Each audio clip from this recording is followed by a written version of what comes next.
Tarak sir, మిమ్మల్ని వదిలి నేనిక్కడ ఉండడం మనసుకి చాలా బాధగా ఉంది సార్.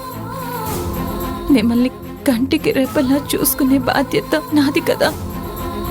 కానీ నన్ను వీళ్ళు మీ దగ్గరికి రాకుండా చేస్తున్నారు. వీళ్ళు నన్ను ఎంత హింసించినా మిమ్మల్ని చూడకుండా, మీకు సేవలు చేయకుండా నేనిక్కడి నుంచి వెళ్ళను సార్, వెళ్ళను.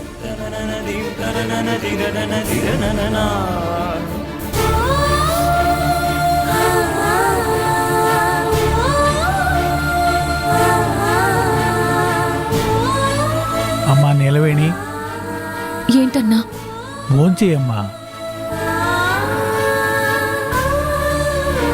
ఆకలిగా లేదన్నా. మనసులో బాధ ఉంటే కడుపులో ఆకలి ఉండదు, ఆ విషయం నాకు తెలుసు. అలా అని కడుపు మార్చుకుంటూ కూర్చోవడం కూడా కరెక్ట్ కాదమ్మా. ఇంట్లో ఇంతమంది ఉన్నారు, ఎవరికి లేని బాధ బాధ్యత నీకెందుకన్నా? అలా అంటావేంటి నీలవేణమ్మా? అందరికీ నీ చేత్తో వండి పెట్టావు, అందరికీ అన్నపూర్ణలా కడుపులు నింపావు. వండి పెట్టిన చేయిని ఏ మనిషి అంత త్వరగా మర్చిపోకూడదమ్మా. అలా అయితే ఈ ఇంట్లో నా చేతి వంట చాలా మంది తిన్నారు, ఎవరికి ఆ విషయం గుర్తు కూడా లేదు కదన్నా. లోకం తీరే అంతమ్మా. ఏరు దాటాక తెప్ప తగిలేసే రకాలు, అవసరం తిరిపోయాక అవతలకు విసిరేసే రకాలు. వీళ్ళ గురించి నీకు తెలుసు కదా. కాకపోతే ఏదో ఒక రోజు నీకు చిన్నయ్య గారికి ఒక బిడ్డ పుడితే అప్పుడు అందరూ నీ దారికి వస్తారు. వాళ్ళే వాడివే అన్నా, వాళ్ళు ఇంట్లోకే రానివ్వడం లేదు. అలాంటిది నేను తారక్ సార్ పిల్ల పాపలతో సంతోషంగా ఉంటే వీళ్ళు చూడగలరా? మమ్మల్ని సంతోషంగా వీళ్ళు బతకనిస్తారా? ఏమోనమ్మా, పరిస్థితులు ఎప్పుడూ ఒకలా ఉండవంటారు కదా.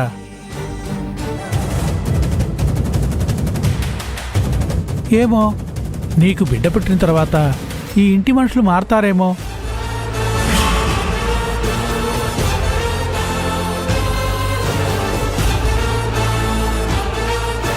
అమ్మా, అది ఆకలితో ఉంది కదా అని భోజనం తెచ్చాను, అంతేకాని.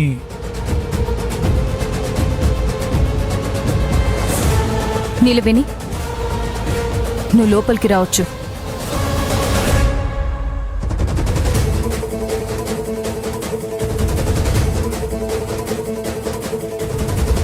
నిజం చెప్తున్నారా అమ్మా? అవును నీలవేణి, నువ్వు లోపలికి రా. కాకపోతే ఒక కండిషన్. ఏంటది? నువ్వు వెనక గుమ్మం నుంచి వచ్చి కిచెన్లో ఉండొచ్చు.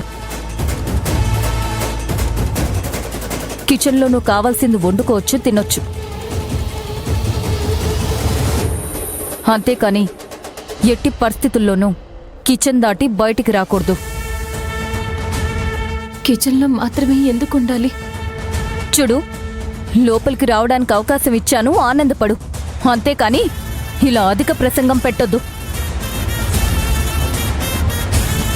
చెప్పు, నేను పెట్టిన కండిషన్ నీకు ఓకేనా కాదా?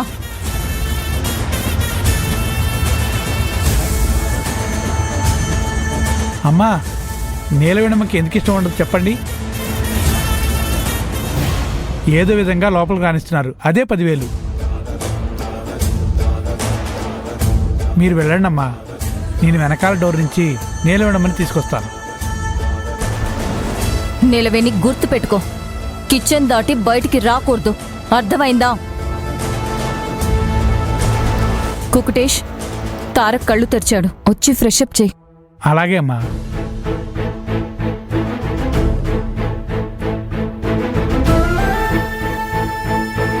ఏంటన్నా ఇదంతా?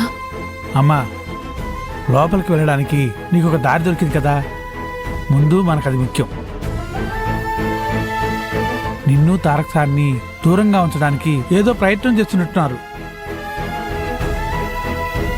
కానీ తారక్ సార్ దగ్గరికి నిన్ను తీసుకెళ్లే బాధ్యత నాది. ముందు లోపలికి వెళ్దాం పదమ్మా.